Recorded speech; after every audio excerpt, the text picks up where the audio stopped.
Okay, international forum for promoting homeopathy द्वारा आयोजित इस दैनिक हिंदी वेबिनार श्रृंखला में मैं डॉक्टर नेहा कक्कड़ यहाँ पर उपस्थित सभी डॉक्टर्स का हार्दिक स्वागत करती हूँ। आज का सेशन स्टार्ट करने से पहले हम अपनी रूटीन साइलेंट प्रेयर करेंगे। तो जैसा कि आप सब जानते हैं, आईएफपीएच निरंतर दैनिक वेबिनार आयोजित करता है। हिंदी में हमारा सेशन होता है 7:30 से 8:30, 8:30 से 9:30 हमारा इंटरनेशनल इंग्लिश सेशन होता है और 9:30 से 10:30 लोकल मलयालम सेशन। आज का जो हमारा सेशन है वो है 1231 यानी 1231 सेशन है, हिंदी सेशन। और हमारे बीच जो डॉक्टर उपस्थित हैं आज गेस्ट स्पीकर के रूप में, वो है डॉक्टर अचला नन्हूला। डॉक्टर अचला का मैं बहुत बहुत स्वागत करती हूँ आईएफपीएच फोरम पे। Doctor thank you so much ma'am. हाँ जी, तो डॉक्टर अचला जो है डीएचएमएस, बीएचएमएस और पीजीडीपीएससी यानी कि साइकोलॉजिकल काउंसलर भी हैं और एमडी होम्योपैथिक मटेरिया मेडिका है। उन्हें 26 वर्षों का शिक्षा और प्रैक्टिस का अनुभव है और वर्तमान में homeopathic medical college Organon of medicine और होम्योपैथिक प्रोफेसर फिलोसफी में एज प्रोफेसर और एचडी के रूप में कार्यरत है। पहले वे आरजीटीएफ होम्योपैथिक मेडिकल कॉलेज में प्रोफेसर और पीजी गाइड भी रह चुके हैं और भोपाल में गणपति होम्योपैथिक मेडिकल कॉलेज में प्रिंसिपल के रूप में भी उन्होंने कार्य किया है। एक्सटर्नल एग्जामिनर, पेपर सेटर और एग्जाम कोऑर्डिनेटर के रूप में भी अपनी सेवाएं दे चुकी हैं और स्पिरिट ऑफ ऑर्गेनॉन जैसी बुक्स में भी इन्होंने एडिटर के रूप में अपना योगदान दिया है। तो मेन इनका फोटे साइकोलॉजिकल काउंसलिंग विद प्रैक्टिस है। और आज को जो डॉक्टर अचला का टॉपिक है वो है लोकल एप्लीकेशन इन होम्योपैथी। जो लोकल एप्लीकेशन हम ऑइंटमेंट्स और टिंक्चर्स लगाते हैं लेकर जो डूज और डोंट्स, जो गाइडलाइंस हमें फॉलो करनी चाहिए, उसके ऊपर मैम अपना सेशन देंगी। तो डॉक्टर अचला, आप बिल्कुल स्टार्ट कर सकते हैं। Thank you so much ma'am. A very screen share है I think madam. Hello hello hello. हाँ मैडम, स्क्रीन शेयर है मेरा, हेलो, विजिबल है? बिल्कुल बिल्कुल दिख रहा है, बिल्कुल दिख रहा है मैम। Okay, thank you.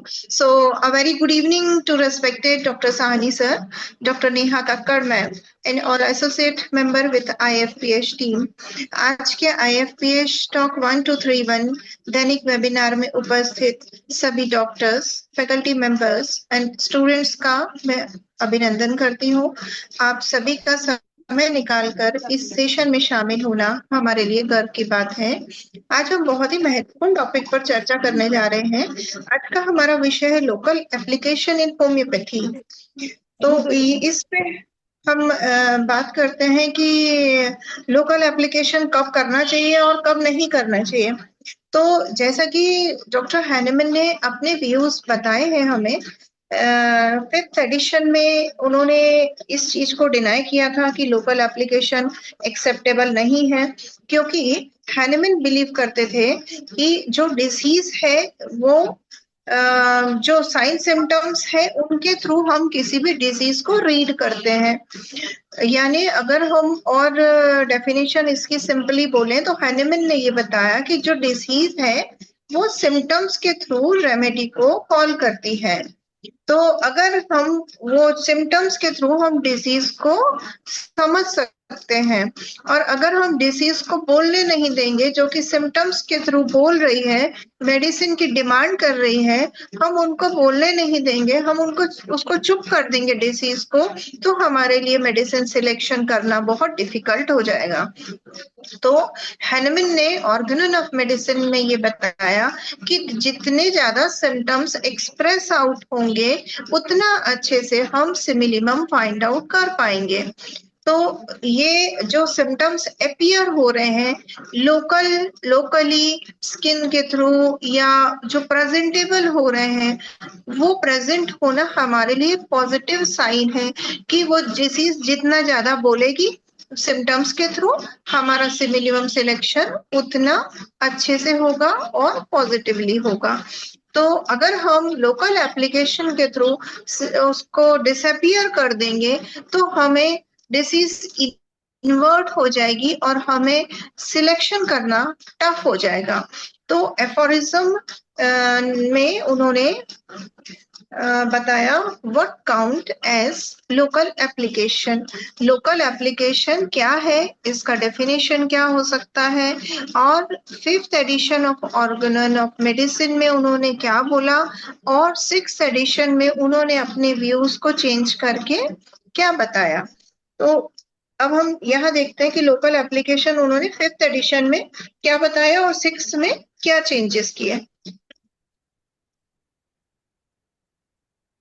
है ना। तो मेडिसिन जो है, मेडिसिन जिनका यूज, जो medicine intended to act on the outside of the body, जिसको हम आउटसाइड ऑफ बॉडी स्किन पर अप्लाई कर रहे हैं, लगा रहे हैं, नॉट ईटन नॉट ड्रंक, ना उसको खाना है ना उसको पीना है, इसको हम लोकल एप्लीकेशन बोल रहे हैं, है ना। तो इसमें क्या हो सकता है, इसमें ऑइंटमेंट्स हो सकते हैं, कोई क्रीम लगाना है, और लिनीमेंट्स हो सकते हैं। लिनीमेंट्स का मीन्स हो सकता है कोई ऑयल हम मसाज कर रहे हैं, ऑयल यूज कर रहे हैं, दैट इज लिनीमेंट्स। लोशंस हो सकते हैं, कोई वॉश हो सकते हैं, जैसे कि कभी कभी होता है गर्म पानी से वॉश करने से भी रिलीफ मिलता है, तो ये भी एक लोकल एप्लीकेशन में आ गया। गार्गल्स कर रहे हैं, वो भी एक लोकल एप्लीकेशन का पार्ट है। एंड ड्रेसिंग कर रहे हैं, बैंडेजिंग कर रहे हैं, तो ये सारी चीजें लोकल एप्लीकेशन में कवर हो जाती हैं। तो उन्होंने 5th एडिशन में क्या लिखा था, 5th एडिशन ऑफ ऑर्गेनन में एफोरिज्म 196 टू 203 में उन्होंने लोकल एप्लीकेशन को एक्सप्लेन किया था। यहाँ डॉक्टर हैनिमन कहते हैं कि यहाँ वो ना लोकल एप्लीकेशन के बिल्कुल अपोज कर रहे थे, कि उनका कहना था कि किसी भी डिसीज का कॉज जो है वो इंटरनल होता है, तो मेडिसिन भी इंटरनल ही देनी चाहिए, क्योंकि हैनिमन कह रहे हैं अगर इंटरनल कॉज है तो मेडिसिन इंटरनली एक्ट करनी चाहिए और आउटवर्ड रिफ्लेक्शन अपने आप आएगा, अपने आप लोकल सिम्टम डिसअपियर होंगे।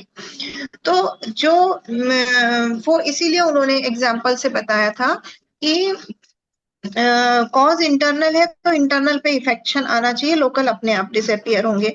अब रॉबर्ट्स यहाँ कुछ चीजें ऐसे लिखते हैं, अपने फिलोसफिक व्यूज देते हैं, तो उन्होंने ये बताया कि जैसे पुराने टाइम में होता था, कभी मस्टर्ड प्लास्टर्स लगा दिए जाते थे, मस्टर्ड ऑयल लगा दिया और बैंडेजिंग कर दिया एंड पेशेंट को रिलीफ मिल गया, so patient was always happy कि सिम्टम्स डिसअपियर हो गए। बट जो डिजीज है, जो रूट कॉज था वो इंटरनल था और अभी भी वो बना हुआ है, वो सिर्फ पैलिएशन हुआ है लोकल एप्लीकेशन के थ्रू, डिसीज क्योर नहीं हुई है। सो इसीलिए 5th एडिशन में उन्होंने लोकल एप्लीकेशन को डिनाई किया कि बिल्कुल उसको एक्सेप्ट नहीं करना है। अब 6th एडिशन में उनके व्यूज कुछ सॉफ्टन हुए, कुछ वो सॉफ्ट हुए और थोड़े से चेंज हुए कि oral is not the only route. उन्होंने अब 6th एडिशन में कहा कि ओरल रूट ही अकेला नहीं है, where the curative remedy is always being given internally, it may also be applied externally. यहाँ उन्होंने ये बताया कि ओनली ओरल ही नहीं लेना है मेडिसिन, जहां पर क्यूरेटिव मेडिसिन और ऑलरेडी इंटरनली दे रहे हैं तो same medicine also be applied externally, same medicine externally भी अप्लाई करने की उन्होंने परमिशन दी in 6th edition. For example thuja in sycotic patient, जहां पर वार्ड्स का केस अगर है तो ऑब्वियसली वार्ड्स है जो ओवर ग्रोथ है वो साइकोटिक मायाज्म के अंडर में आएगी। In case of dry warts Hahnemann ने परमिशन दी है, उन ड्राई वार्ड्स को थूजा जूस से मॉइस्ट करने को उन्होंने अलाउ किया है, along with internal dynamic potentise thuja. तो ये दोनों व्यूज चेंज हुए उनके 5th and 6th edition of organon में। Now we come on next topic, next heading. An old belief, remove the sign, cure the disease. Old belief ऐसा माना जाता था कि स्पॉट्स या लोकल एप्लीकेशन, लोकली जो सिम्टम्स दिख रहे हैं वो डिसअपियर हो गए, तो ऐसा मानते हैं कि वो डिसीज रिमूव हो गई है। पर ऐसा नहीं होता, क्योर नहीं हुआ। पहले जो घरेलू ट्रीटमेंट करते थे या क्रीम लोशन ऑइंटमेंट लगाते थे, अभी जैसे मैंने पिक्स यहाँ पर प्रेजेंट की है, दो चीजें। एक मैंने एग्जांपल लिया है एक्जिमा का, एंड दूसरा लिया है मैंने हाँ, सोरियासिस, है ना। तो सोरियासिस दो एग्जांपल के साथ में मैंने यहाँ डिफरेंशिएशन बताया कि स्किन पर क्या चीज विजिबल हो रही है। तो जो एक्जिमा है प्रेजेंट, ये रिफ्लेक्टिव सिम्टम है, ये लोकल सिम्टम्स है जो प्रेजेंट हो रहे हैं। अब ये जो कॉज है वो क्या मिलेगा, कॉज ऑफ एक्जिमा एक्चुअली में क्या होता है, it may B of genetic cause हो सकता है, कोई एलर्जेंस हो सकते हैं, इरिटेंट्स हो सकते हैं, और लॉन्ग कंटिन्यूअस स्ट्रेस हो सकता है, या लॉन्ग कंटिन्यूअस ड्राई स्किन रहे, और it may be by disturb immune system. These may be the cause of eczema. So this is the internal cause. Genetic है या एलर्जेंस कोई है तो कॉज इंटरनल है। अगर हम इस पे कोई ऑइंटमेंट लगा दें, लोकल एप्लीकेशन कर दें, तो it will disappear from the skin, लेकिन कॉज जो इंटरनल है वो तो वही रह जाएगा। तो ये कॉज, जब कॉज रिमूव नहीं होगा तो लोकल एप्लीकेशन किया, कुछ टाइम के लिए रिमूव हो जाएगा और फिर थोड़े टाइम के बाद फिर अपीयर हो जाएगा। तो ओनली डिसअपियरेंस होना ही क्योर का साइन नहीं है। अभी दूसरा मैंने यहाँ एग्जांपल लिया है सोरियासिस का। तो जो सोरियासिस और इसमें क्या डिफरेंस आ रहा है, सोरियासिस को ऑब्जर्व अगर करना है ना तो थिक स्किन होती है थोड़ा, in comparison to eczema. Eczema में आप देख सकते हो थोड़ा स्किन स्प्रेडेड है, और जो सोरियासिस मैंने बताया थिक स्किन है और शाइनी, लाइक फिश की तरह स्केल्स निकलते हैं सोरियासिस में। तो ये जो सिम्टम्स है ये हम सिर्फ लोकल सिम्टम्स के थ्रू या अपीयरेंस जो है उसके थ्रू हम दोनों में डिफरेंशिएशन समझ पा रहे हैं और हम इनको ऑब्जर्व कर पा रहे हैं। तो कहने का मतलब ये है कि जो सोरियासिस है या एक्जिमा है उसका कॉज तो इंटरनल ही है, वो इनके अपीयरेंस के थ्रू हमें, हमारे लिए गुड साइन है कि वो इतना क्लियर अपीयरेंस दे रहे हैं जिससे कि हम मेडिसिन को फाइंड आउट करना हमारे लिए इजी होगा।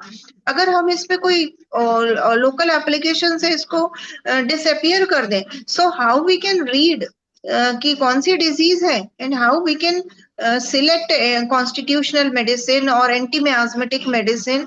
तो जितने अच्छे से सिम्टम अपीयर होते हैं वो हमारे लिए, एक फिजिशियन के लिए गुड, जितना बहुत अच्छा साइन होता है कि हम रेमेडी सिलेक्शन कर पाए। अभी मैंने जो दूसरा एग्जांपल लिया psoriasis, show cause of psoriasis क्या हो सकता है, it may B of genetic cause, disturbance in immune system, और इट मे बी स्ट्रेस। जो तीनों कॉजेस है वो इंटरनल कॉज है। सो मेडिसिन शुड बी इंटरनल। अगर हम इंटरनल डायनामिक पोटेंटाइज से मिनिमम देंगे तो ये सिम्टम्स जो लोकली अपीयर हुए हैं ये अपने आप डिसअपियर हो जाएंगे, तो हमें कोई लोकल एप्लीकेशन की जरूरत ही नहीं पड़ेगी। इन होम्योपैथी, होम्योपैथी क्या मानती है, ये तो हमने कॉजेस जो पढ़े internal cause, in homeopathy we believe that there is disturbance in vital force, कि ये साइन सिम्टम्स क्यों अपीयर हो रहे हैं, स्किन पे ईचिंग हो रही है, हमने तो इसको एक नाम दिया एक्जिमा हो सकता है या सोरियासिस है, दो मैंने एग्जांपल जो दिए। तो होम्योपैथी या हमारा मेडिसिन सिलेक्शन किस बेसिस पर होगा कि इसमें क्या सिम्टम्स आ रहे हैं, रेडनेस दिख रही है, ईचिंग हो रही है। तो as per homeopathic law there is disturbance in the vital force, यहाँ वाइटल फोर्स के डिस्टर्बेंस की वजह से ये एक्सप्रेशन आ रहे हैं। वाइटल फोर्स का डिस्टर्बेंस जो है वो लोकल सिम्टम्स के थ्रू एक्सप्रेस आउट कर रहा है। तो homeopathy believes that because of disturbance in vital force local symptoms may appears, so we should work up on vital force, not on individual materialistic cause. So local application से symptoms जो है कुछ हद तक डिसअपियर होंगे, but cause as it is वही रहेगा, इसीलिए ये सिम्टम्स कुछ टाइम के बाद अगेन एंड अगेन रीअपियर हो जाते हैं। अभी अगर हम इसको देखें कि लोकल सिम्टम्स जो दिख रहे हैं हमें दोनों पिक्चर में, तो हमने कैसे नोट किया कि एक एक्जिमा होगा, एक सोरियासिस है। तो जो एक्जिमा है उसमें हम रीड कर रहे हैं कि बहुत सीवियर ईचिंग होती है, unbearable itching, patient can not control itching in eczema. तो ये सिम्टम्स जब वो अपीयर हो रहे हैं तब हम उसको समझ पा रहे हैं और पेशेंट हमें बता रहा है। हाँ, अगर हमने इसको ऑयल लगा के उसको बोला या उसने घरेलू डोमेस्टिकली किसी लगा के कोई चीज से ट्रीट कर लिया, तो हम इसको डिफरेंशिएशन नहीं कर पाएंगे। सिमिलरली जो सोरियासिस है उसमें भी इचिंग मिलती है, पर इतनी सीवियर नहीं मिलती जितनी एक्जिमा में मिलती है। एक्जिमा में टू मच सीवियर इचिंग है, सोरियासिस में कंपैरेटिव कम है। और सोरियासिस में thick silvery shiny fish like scaly skin होती है सोरियासिस में। तो ये जो मैं सिम्टम्स बोल रही हूँ ये लोकल अपीयरेंस है, लोकल प्रेजेंटेशन है सिम्टम्स का, जिससे हम फाइंड आउट कर रहे हैं और इन्हीं सिम्टम्स के बेसिस पे हम सिमिलीमम चूज करेंगे। तो ये एक मैंने दो एग्जाम्पल के साथ में ये बताने की कोशिश की है कि होम्योपैथिक मेडिसिन इंटरनली एक्ट करती है और हमें इंटरनल देकर वाइटल फोर्स पर वर्कअप करना है जिससे हमें क्यूरेटिव रिजल्ट मिल सके।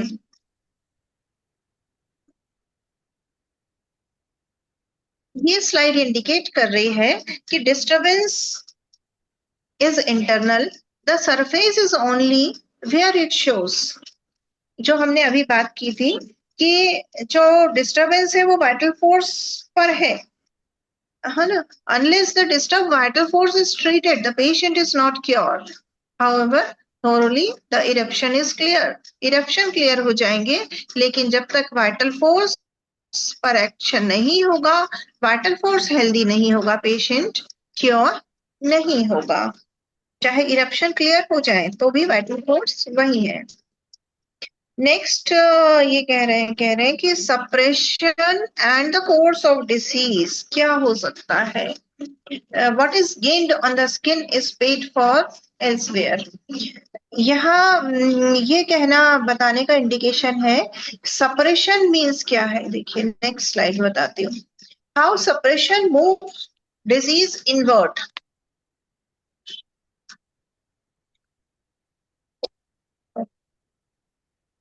इरप्शन ऑन द सरफेस जिसको हम देख पा रहे हैं जो विजिबल है, एक्सेप्ट है ना, not on the grave character. अभी सिर्फ इरप्शन दिख रहे हैं, रैशेस दिख रहे हैं ओनली, या स्किन ड्राई हो रही है।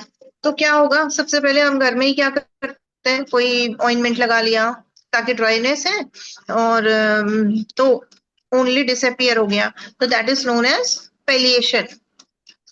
डिसअपियर हुआ मींस पेलिएशन हुआ। अभी क्या हुआ, सिम्टम डिसअपियर हो गए जिसको हम पेलिएशन कह रहे हैं, कॉज वहीं के वही है।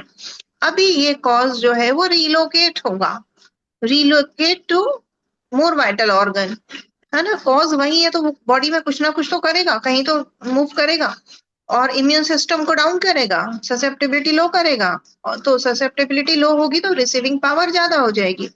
अभी जो भी कॉज बॉडी के कांटेक्ट में आएगा और बॉडी उसको रिसीव कर लेगी। सो इट मे बी वो कहीं भी हो सकता है। तो डिजीज में relocate on vital organs, it may be on heart, lung और ब्रेन एक्सेट्रा, है ना। तो रिमेटिक सिस्टम हो सकता है, जीआई ट्रैक्ट हो सकता है। तो कॉज अगर बॉडी में बना हुआ है तो वो बॉडी के इम्यून सिस्टम को डाउन करेगा, पेशेंट को ओवर ससेप्टेबल बनाएगा और डिजीज रिलोकेट हो जाएगी। अब जो डिजीज रिलोकेट हुई और दूसरे किसी वाइटल ऑर्गन्स के थ्रू रिएक्ट करी, रीअपियर हुई, that condition is known as suppression. तो पैलिएशन के बाद जो सपरेशन की सिचुएशन आई है वो अपने आप नहीं आई, उस लोकल एप्लीकेशन ने पैलिएशन किया और पैलिएशन के बाद डिसीज रिलोकेट होकर वाइटल ऑर्गन्स पे आई, that is known as suppression. Okay, तो we come on next slide. Now for disadvantage of external application, अगर हम एक्सटर्नल एप्लीकेशन करते हैं तो उसमें क्या क्या डिसएडवांटेज हो सकते हैं।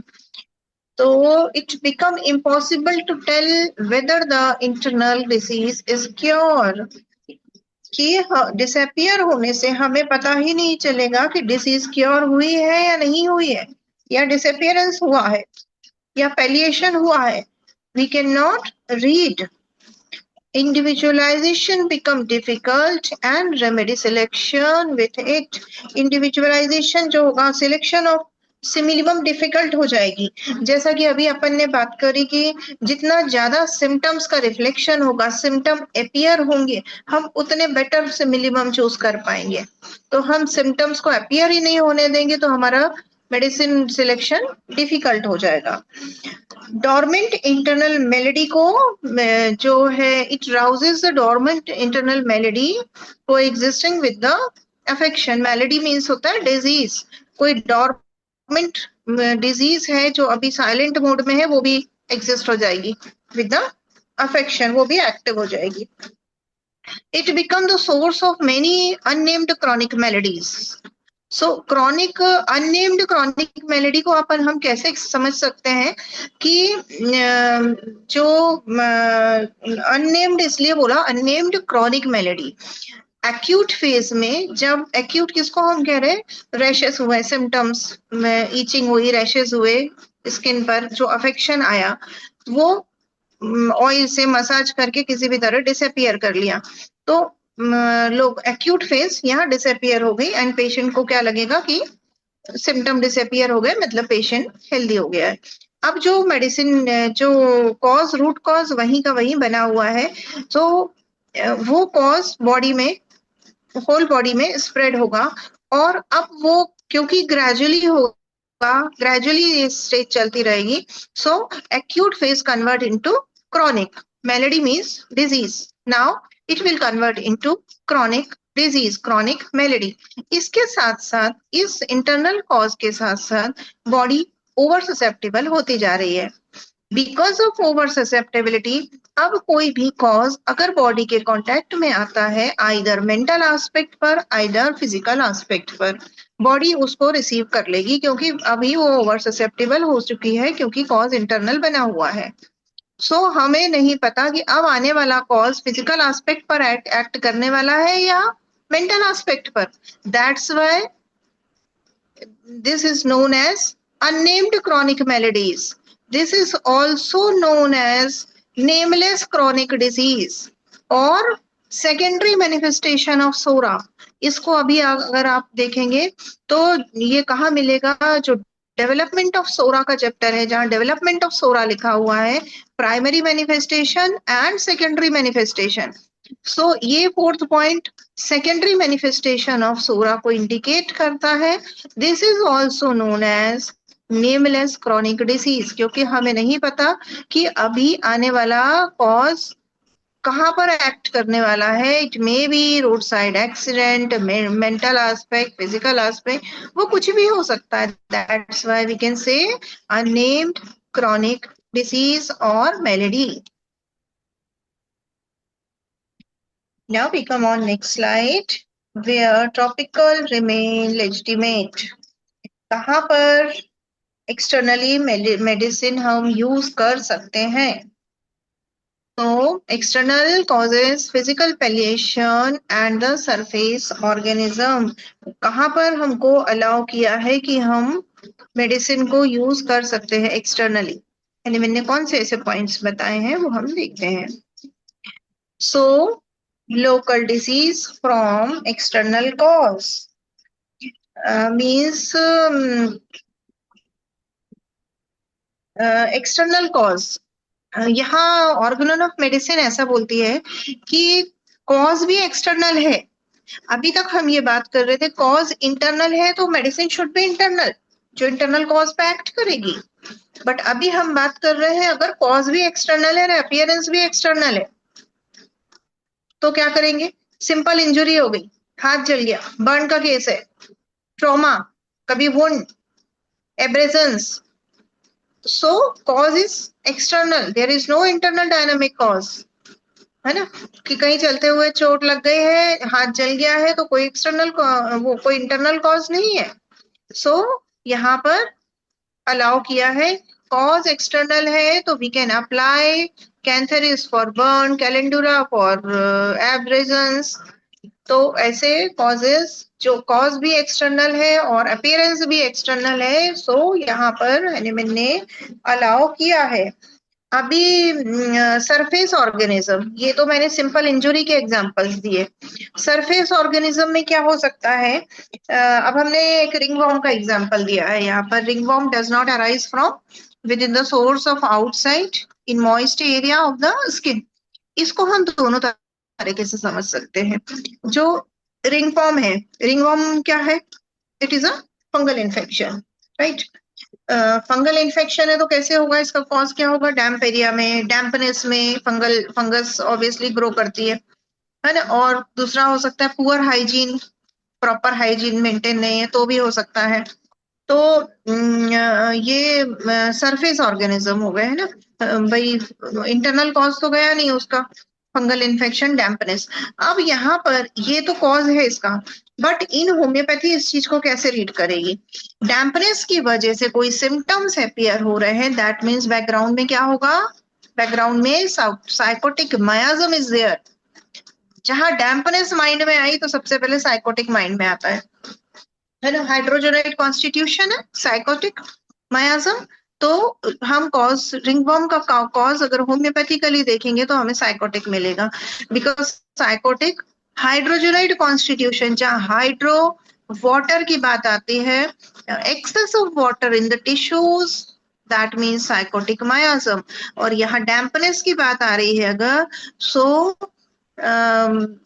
Water, excess of water molecules in the air. damp air क्या है, excess of water molecules in the air, so that will help to grow fungus। तो वहां पर रिंगवॉर्म डेवलप हो रहा है। सो कॉज जो है वो एक्सटर्नल कॉज है, इसीलिए टॉपिकल एप्लीकेशन या local application kill the organism, not the eruptions और द डिजीज। तो लोकल एप्लीकेशन यहाँ पे सपोर्ट कर सकता है। If cases of chronic, if there is internal cause, suitable antipsychotic medicine may be help along with local application।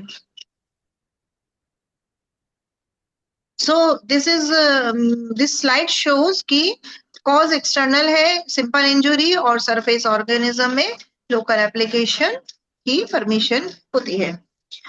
Now we come on next slide, palliation without medicine। ये जो है ना, ये ऑर्गेनन ऑफ मेडिसिन में aphorism 292 and 294 में explain किया हुआ है, पैलिएशन विदाउट मेडिसिन। यहाँ हेनेमन कहते हैं जब तक कॉन्स्टिट्यूशनल मेडिसिन का इफेक्ट होता है तब तक आप डायट्रोन रेजिमेन का सपोर्ट से पेशेंट को कंफर्ट कर सकते हो। ये 292 में उन्होंने एक्सप्लेन किया है इस चीज को कि कॉन्स्टिट्यूशनल मेडिसिन एक्ट करने में टाइम लेगी, तब तक पेशेंट को कंफर्ट स्टेज में लाने के लिए आप डाइट एंड रेजिमेन का सपोर्ट लेकर उसको कंफर्ट स्टेज में ला सकते हैं। अगर पेशेंट को बहुत ज्यादा ईचिंग हो, बर्निंग हो, too much burning, itching, so we can take support of cold water or warm water, bathing, ये सब हम यूज कर सकते हैं। इसकी परमिशन उन्होंने दी हुई है जस्ट फॉर कंफर्ट स्टेज में लाने के लिए और कॉज रिमूव करने के लिए साइमल्टेनियसली कॉन्स्टिट्यूशनल मेडिसिन सपोर्ट में है। अभी इसमें हमें ये देखना है कि कौन सी चीजें उन्होंने अलाउ की हैं और कौन सी चीजें अलाउ नहीं गई। जैसे कि मैंने स्लाइड में प्रेजेंट किया है, olive oil, petroleum jelly for dryness followed by bathing, और ये for clean water for cleaning, clean it, itching and relieve easily and properly. तो जो जहां पे मतलब मेडिकेशन नहीं है, simple olive oil, simple petroleum jelly, normal saline और clean with water just for comfort.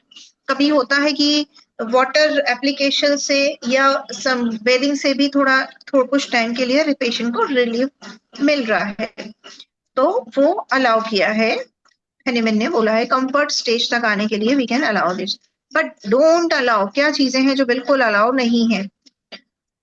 Steroid cream या मेडिकेटेड कोई भी क्रीम हो, एंटी फंगल लोशंस और मेडिकेटेड सोप, वो लोकल एप्लीकेशन जिसमें मेडिसिनल प्रॉपर्टी है शुड बी अवॉइड। सो दोनों चीजें यहाँ मैंने मेंशन की है कि क्या अलाउ कर सकते हैं और कौन सी चीज अलाउ नहीं है। अभी हम देखते हैं जो मैंने अभी बताया, थर्मल रिएक्शन और non thermal. Respect the patient modalities. यहाँ पे ये बता रहे हैं कि एवरी पर्सन इज इंडिविजुअल और हर पर्सन की मोडेलिटीज थर्मल रिएक्शन और इंडिविजुअल होती है, हम किसी किस चीज को फिक्सिटी नहीं कह सकते। Thermal relief is individual, an application that contradict the patient amelioration with aggravates. So before selecting या before suggest an local application or a medicine, we should collect patient's modalities, especially regarding thermal, not non-thermal relief. So patient की modality का respect करना physician की duty है। For example, एक Mag Phos का मैंने example लिया है, एक कॉमन मोडेलिटी है इसकी, बेटर बाय हॉट एप्लीकेशन, है ना।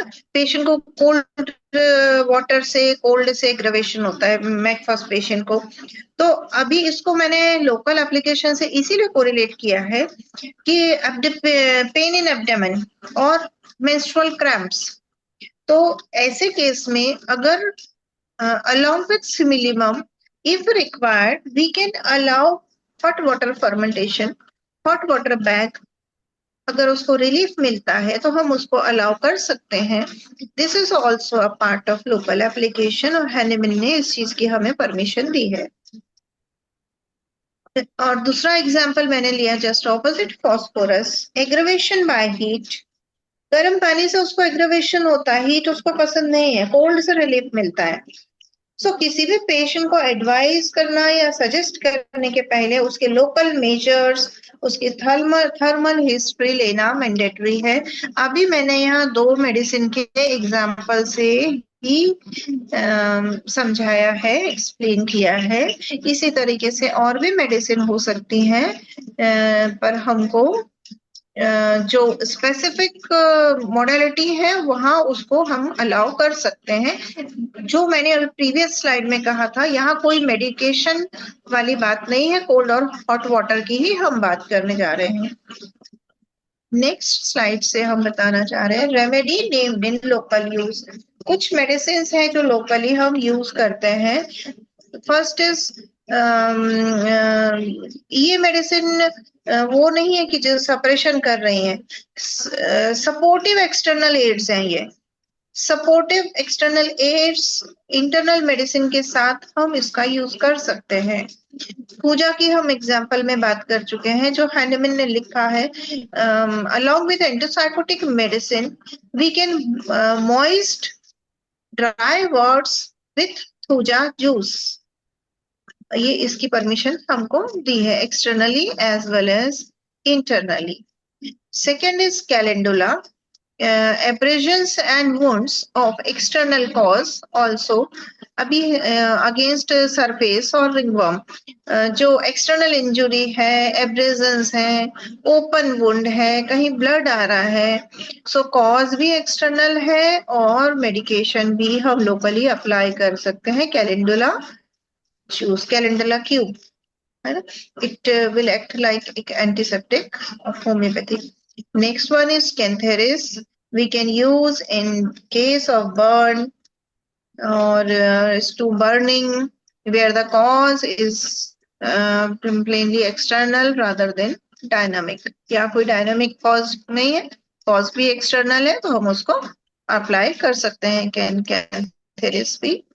And मैकफॉस की हम अभी बात कर ही चुके हैं, जहाँ पे abdominal pain हो रहा है, so amelioration By hot water fermentation, we can give permission to the patient, and aggravation by cold aggravation. तो नेक्स्ट हम आते हैं clinical guideline for practice. Practice में हमारे लिए क्या गाइडलाइंस होनी चाहिए, क्या फैक्टर्स हो सकते हैं जिसपे कौन सी रिस्क हो सकती है, कहाँ हमको परमिशन नहीं देनी है। Risk, route and decision at the bed side. Risk of local separation. Removing surface sign can create a false impression of cure, while deeper disease persists or shift to more vital organs. Use local palliatives only where they are neither obscure your assessment not impede systemic treatment. हमको कहाँ रोकना चाहिए, local application, कहाँ risk है, जहां पर हमें ये चांसेस लग रहे हैं कि जो डिजीज है वो ग्रेवर फॉर्म में कन्वर्ट हो जाएगी और डेप्थ में चली जाएगी। अगर हमने उसको पैलिएट किया, रिमूविंग सरफेस साइन रिमूव करेंगे तो फॉल्स, वो गलत इंप्रेशन होगा, हम उसको ये समझेंगे कि डिजीज जो है वो डिसअपियर हो चुकी है और वो साइलेंट मोड में डीपर हो जाएगी। और हैरिंग लॉ का यहाँ पे पॉइंट अगर हम याद करें तो डिजीज डीपर टू डीपर जाती जाएगी और वो वाइटल ऑर्गन्स पर एक्ट करेगी, shift to more vital organs, जो कि पेशेंट अभी और सीवियर कंडीशन में पहुंच चुका होगा। सो लोकल पैलिएटिव वही यूज कर सकते हैं जहां पर जब हम असेसमेंट ऐसा कर लें कि इंटरनल कॉन्स्टिट्यूशनल मेडिसिन हम दे रहे हैं तो कॉज जो है वाइटल ऑर्गन पर नहीं जाएगा, वो सेफ्टी देखते हुए हम लोकल एप्लीकेशन की परमिशन दे सकते हैं, अदरवाइज नहीं।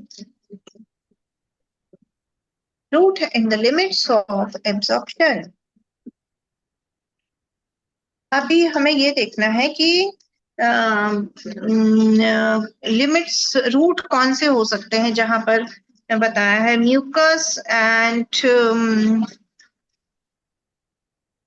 डिनोडेड मोर रिसेप्टिव जो है सरफेस, जो स्किन छिली हुई स्किन होती है, जो कोरोड स्किन होती है, ऐसा सरफेस होता है जो कि जहां पर बहुत ज्यादा रिसेप्टिव होते हैं रिसीव करने के लिए, तो जल्दी रिसीविंग होती है, जैसे mouth nose rectum open areas है ना, म्यूकस जहां पर है, तो यहाँ से मेडिसिन का मोर रिसेप्टिव्स हैं, जल्दी रिसीव करेगा।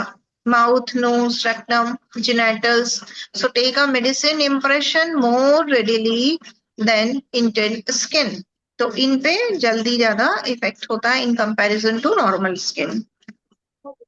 सेकेंड हो गया limited penetration. Limited penetration, topical जो है ना, टॉपिकल लिक्विड्स में act locally but penetrate its generally limited compare with oral और इनहेलेशन रूट। तो जो कि लिमिटेड पेनिट्रेट होते हैं इन कंपैरिजन टू ओरल या इनहेलेशन रूट की कंपैरिजन लिमिटेड एब्जॉर्प्शन होता है जो ये इस रूट के थ्रू। चूजिंग अ रूट, अब हमें कौन सा रूट चूज करना चाहिए। Consider route selecting when oral administration is impossible. ये बाकी के रूट्स जो है ना, माउथ हो गया, रेक्टम, जेनेटल या स्किन के थ्रू, ये तभी चूज करना चाहिए जब ओरल मेडिसिन देना पॉसिबल नहीं होता है ना। Consider route selection when oral administration is impossible and never assume equal systemic effect. तो इक्वल इफेक्ट तो नहीं आता, लेकिन जब पेशेंट ओरल नहीं ले सकता हो, इम्पॉसिबल हो, तभी ये दूसरे रूट को माइंड में लाना चाहिए, लेकिन दोनों का इक्वल इफेक्ट होगा ऐसा पॉसिबल नहीं होगा। When topical use is acceptable, कब acceptable, topical means local, कब acceptable है और कब नहीं होगा। तो जो है ना, प्योरली एक्सटर्नल कॉज अगर है तो ट्रॉमा बर्न वुंड में एक्सेप्टेबल है, टॉपिकल यूज या local use. Surface organism such as ringworm, जहां पे मैंने फंगल इन्फेक्शन की बात की थी। Protection of damage tissues while systemic therapy works, तो यहाँ पर एक्सेप्टेबल है। Non medicinal palliative olive oil saline simple water oral delivery genuine impossible. जहां नॉट एक्सेप्टेबल है वो chronic eruption of internal origin like eczema psoriasis, या मैंने 2-3 example लिखे हैं आइदर जहां पर भी इंटरनल कॉज है। क्रॉनिक इरप्शन अगर बोला है तो ऑब्वियसली इंटरनल कॉज है, यहाँ पर लोकल एप्लीकेशन बिल्कुल भी एक्सेप्टेबल नहीं होगा। Local affection dependent on SORA, syphilis and psychosis. In case of these miasm, SORA, syphilis or psychosis is in the background. So local application बिल्कुल acceptable नहीं होगा. Anything that mask the picture you prescribe from thermal application currently in the patient, बिल्कुल भी जहाँ पे thermal application reactions उसकी modalities की अभी हमने बात की थी, तो ऐसी मॉडलिटीज में भी बहुत फोकस करने की बात है, बिल्कुल एक्सेप्टेबल नहीं होगा। Topical use of substitute for constitutional treatment, तो ये मैंने एक्सेप्टेबल और नॉट एक्सेप्टेबल पॉइंट्स बताए हैं आपको कि कहाँ हम यूज कर सकते हैं और कहाँ नहीं। Finally we come on dos and don'ts at the bed side. Take the case fully, जहां पर पूरा modalities sensation and the whole surface picture before any application, ये किसी भी मेडिसिन को अप्लाई करने के पहले पूरा केस टेकिंग होगा, तभी हमें उसकी प्रॉपर मॉडलिटीज या उसकी उस पेशेंट की पिक्चर मिल पाएगी। Treat the internal disturbance first, let the topical and internal remedy never place it. तो कुछ ऐसे पॉइंट्स बताए हैं मैंने। Use plain physical palliation freely, olive oil, petroleum jelly, इस पे हम बात कर चुके हैं। Apply the same remedy externally only while it being given internally. Record the eruption before you touch it so the picture is not lost. Don'ts, क्या नहीं करना है। Suppress chronic eruption of internal origin, ये हम बात कर चुके हैं। डोंट अप्लाई मेडिसिनल ऑइंटमेंट, जहां पर मेडिकेटेड प्रॉपर्टी हो वो अप्लाई नहीं करना है। Don't recommended heat cold, heat और कोल्ड पेशेंट की मॉडलिटी को ध्यान में रखते हुए ही अप्लाई करना है। डोंट जज क्योर बाय स्किन अलोन, अकेले स्किन को देखकर या लोकल सिम्टम्स को देखकर हमें जज नहीं कर लेना है कि अब आगे क्या होने वाला है और डिसअपियर हो गए हैं, तो हमें अज्यूम नहीं कर लेना है कि पेशेंट क्योर हो चुका है। Don't reach for a perch when trouble reappear initially. So in points का फोकस हमें ध्यान रखना है। Now we come on conclusion. Local measures may palliate, but they do not substitute for internal constitutional treatment where the cause is systematic.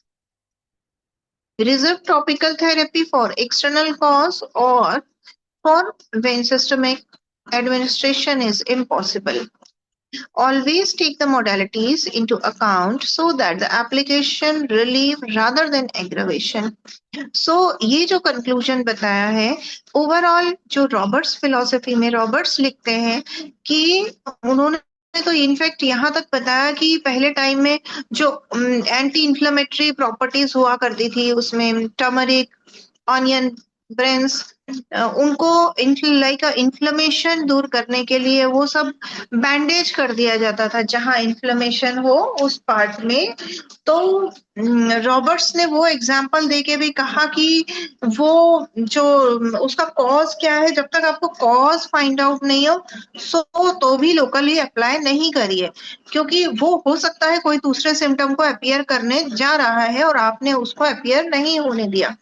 So overall जो homeopathy कहती है कि disease को एक्सप्रेस आउट होने दिया जाए, जितना ज्यादा डिसीज बोलेगी मींस सिम्टम्स के थ्रू अपीयर होगी, हम सिम्टम्स को रीड करके उतनी बेटर सिमिलिमम फाइंड आउट कर पाएंगे। तो क्योंकि जो होम्योपैथी है वो किसी डिजीज के नेम को ट्रीट नहीं करेगी, नेम को क्योर नहीं करेगी कि वो एक्जिमा पे ट्रीटमेंट करना है, नेवर। उसको किसको सिम्टम्स को डिसअपियर करना है। तो पेशेंट की ड्रग पिक्चर बनाने के लिए, पेशेंट की केस टेकिंग और पेशेंट की पिक्चर लेने के लिए मैक्सिमम सिम्टम्स कवर अप करने होते हैं। Then we will come on a conclude decision on the symptoms, or we can select constitutional medicine and anti-miasmatic medicine along, it may be along with locally medicine. So time देखते हुए session मेरा यहाँ पर over होता है।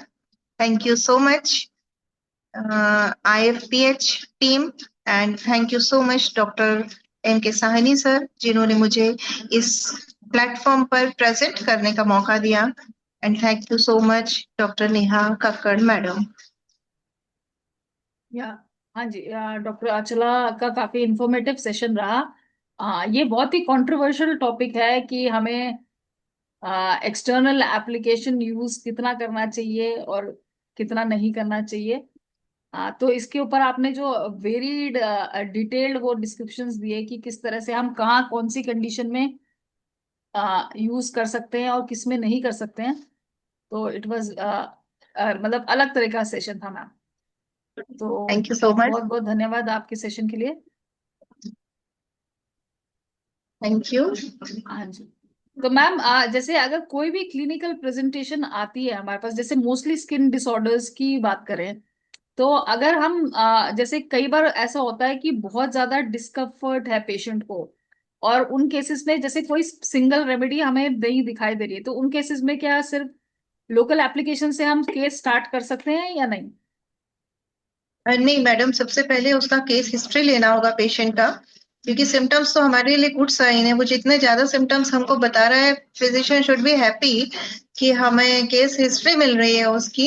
और we should try to find out cause of disease, cause find out करके, and find out कि कौन सा मायाजम हो सकता है बैकग्राउंड में। If there is no any internal cause, so we can apply local application. जहां पर इंटरनल कॉज नहीं है तो हम लोकल एप्लीकेशन की तरफ जा सकते हैं। नहीं, मैं ये कह रही हूँ जैसे कई बार हमें ना एग्जैक्ट कॉज फर्स्ट या सेकंड इवन थर्ड सिटिंग में कई बार हमें एग्जैक्ट कॉज पेशेंट से नहीं मिल पाता है, एग्जैक्ट हिस्ट्री। कुछ पेशेंट्स होते हैं बहुत ज्यादा कंसील करते हैं, वो भी एक अपने आप में रुब्रिक होता है, मैं ये नहीं कह रही हूँ। लेकिन कई बार इंफॉर्मेशन इतनी कंसील रहती है क्योंकि वो लोग बताना नहीं चाहते हैं कि अंदर इंटरनली मेंटली क्या सिम्टम्स हैं। तो सिर्फ स्किन मैनिफेस्टेशन को कवर करने के लिए तब हम लोकल एप्लीकेशन से स्टार्ट करें, या फिर जो लोकल रेमेडी हमें एज फिजिकल प्रेजेंट कर रही है उससे स्टार्ट करें? नहीं, लोकली अगर हमने डायरेक्टली विदाउट कॉज समझे अगर हमने अप्लाई किया तो वो पैलिएशन हो जाएगा और डिजीज इन्वर्ट कन्वर्ट हो जाएगी इंटरनली। सो फिर वो सप्रेशन का कॉज हो सकता है। तो एक्यूट केस है तो अगर तो इंटरनल कॉज नहीं है तो हम अप्लाई कर सकते हैं। फॉर हैनेमन ने ये बोला है कि पेशेंट को कंफर्ट स्टेज पे लाने के लिए we can apply. Yes, yes. Comfort stage पे लाना है, वी कैन अप्लाई। कभी ऐसा भी होता है कि अगर हम कहें कि कभी बहुत सिंपली कि एक कोल्ड वाटर बाथ भी एक रिलीफ देता है, कुछ टाइम के लिए फ्रेशनेस देता है, तो हाँ जी। This is also cover under local application. But वो यस। कुछ टाइम के लिए फ्रेशनेस देती है, ओके, ओके। तो ऐसा भी हम इमेजिन कर सकते हैं। ओके, और क्योंकि कोल्ड वाटर कुछ डॉक्टर्स बिल्कुल स्ट्रिक्ट अगेंस्ट होते हैं कि नहीं हम लोकल एप्लीकेशन नहीं देंगे। तो आई वुड सजेस्ट कि मतलब हमें इस चीज में ओपन माइंडेडनेस रखनी चाहिए, क्योंकि अगर पेशेंट को प्रॉब्लम है, जैसे वो स्किन प्रॉब्लम, जैसे स्पेशली एक्जिमा और सोरियासिस में जैसे, क्योंकि मोस्टली पेशेंट्स हमारे पास टॉपिकल स्टेरॉइड्स लगा के आ रहे होते हैं, और हाँ उससे जी। एकदम से, बिल्कुल उससे एकदम से हम उनको विड्रॉ करके अगर हम उनको होम्योपैथिकली कुछ नहीं देंगे, तो एक मेंटल सेटिस्फैक्शन भी पेशेंट को चाहिए होता है कि I am applying something. And any time I उसमें गेस टॉपिकल स्टेरॉइड से हमारी जो ऑइंटमेंट्स होती हैं वो बिल्कुल एक तरीके से आई वुड से कि एक मॉइस्चराइजेशन का काम करती हैं।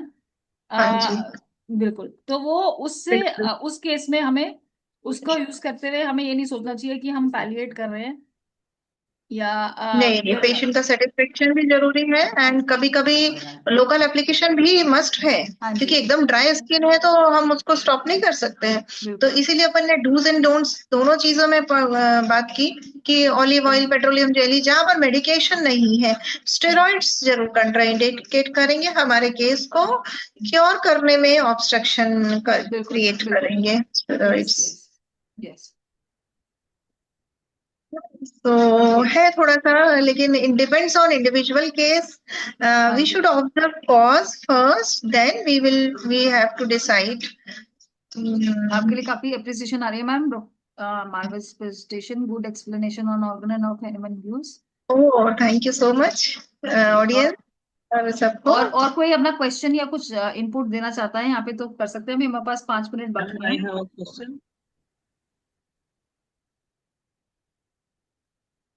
Ma'am, यस, हमने what 5 मिनट is छोड़ा the था, use of question. potency in this case? What is the choose of potency in the case of psoriasis and eczema? Like, You know about in homeopathy, we cannot give any specific medicine, or we cannot go for specific potency. है ना? Homeopathy only go through individualization. We should observe patient's condition, severity of the itching, severity of the symptoms, seat of the disease, and age of the patients, susceptibility of the patient. There are so many factors on which we can decide potency of the medicine. okay, ma'am, thank you. And second question is that what is disease aggravation and what is medicinal aggravation? Sorry, Ma'am, repeat the what is question, the please. difference between medicinal aggravation and what is homeopathic aggravation? Homeopathic aggravation is a good sign कि आपने कोई medicine दी है, so slight intensification of the same symptoms, but patient overall patient feels comfort. आपने एक medicine दी है, उसके रिस्पॉन्ड में पेशेंट ये कहेगा कि जो सिम्टम्स अभी थे उसमें थोड़ा सा रिलीफ मिला है, लेकिन ओवरऑल उसको कंफर्ट मिल रहा है, राइट? जो इंस्टेंट सिम्टम थे वो थोड़े से एग्रावेट हुए हैं। फॉर एग्जाम्पल, आप एक्जिमा को देखिए, आपने सिलिसिमिलिमम दिया, पेशेंट कहेगा बहुत ईचिंग और थोड़ी सी बढ़ गई है, लेकिन ओवरऑल मुझे कंफर्ट लग रहा है ना? तो वो चीज, वो this is a good sign. This indicate you selected medicine is simillimum and you are on the path of cure. So what to do in this case? We should stop the medicine. उसका action complete होगा, patient will cure automatically. That indicates your medicine is good. Medicine selection जो है आपका ठीक था. And another question here is, what is medicinal aggravation? Medicinal aggravation is that कि आपने कोई medicine दी और जो symptoms मेडिसिन के थे वो कुछ सिम्टम्स पेशेंट में और अपीयर हो गए। फॉर एग्जाम्पल, एक रेडनेस और इन्फ्लेमेशन देखकर इन आई, रेडनेस एंड इन्फ्लेमेशन इन आई, आपने बेलेडोना चूज किया, अभी बेला आपने देने के बाद और कहीं इन्फ्लेमेशन और उस बेलेडोना के ही कुछ नए सिम्टम्स बॉडी में अपीयर हो गए, that indicate medicinal aggravation. After giving medicine, उस मेडिसिन के और न्यू सिम्टम्स आपको विजिबल हो गए, that is medicinal aggravation. I think Yes, ma'am, thank you. Now I have cleared my question. Now Thank you, clear? ma'am, for okay, thank you, thank you. Okay, और किसी का कोई सवाल या input अपना देना चाहता है यहाँ पे?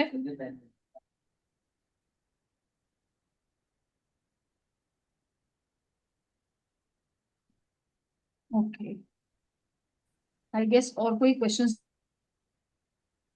नहीं है, तो यहाँ पे आज हमने यही सीखा कि लोकल एप्लीकेशन इसको हम बिल्कुल इस तरह से अवॉइड नहीं कर सकते हैं।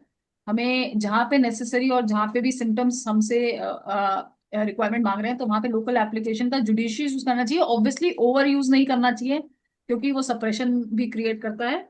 कॉन्स्टिट्यूशनल सिम्टम्स और जो basic course of disease, cause of disease है, उसको भी देखना चाहिए। लोकल एप्लीकेशन शुरुआत के टाइम में just to satisfy the patient, या फिर जो बहुत ज्यादा डिस्कम्फर्टिंग सिम्टम्स हैं उसके लिए हम दे सकते हैं। बाकी बहुत ऑब्वियसली ही अच्छा मैडम ने कॉन्स्टिट्यूशनल, पूरा कंक्लूजन।